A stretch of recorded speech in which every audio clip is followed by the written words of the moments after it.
Hello everyone, today I would like to show you all how to use avatar on your Instagram story. Let's have a look. First, open Instagram app. Make sure your Instagram app up to date.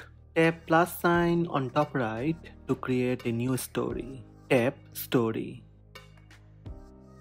Select image. Then tap sticker icon from top right.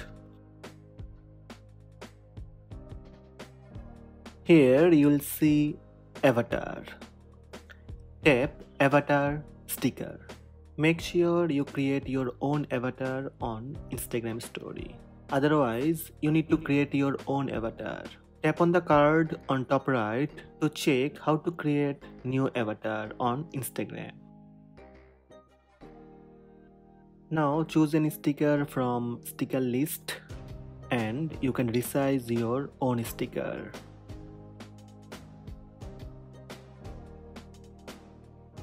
When editing done, you can share your story with avatar. So these are the steps to use avatar on Instagram story. Hope this video helped you. Please subscribe my channel by tap subscribe button. Also tap the bell icon to receive notifications about all new videos.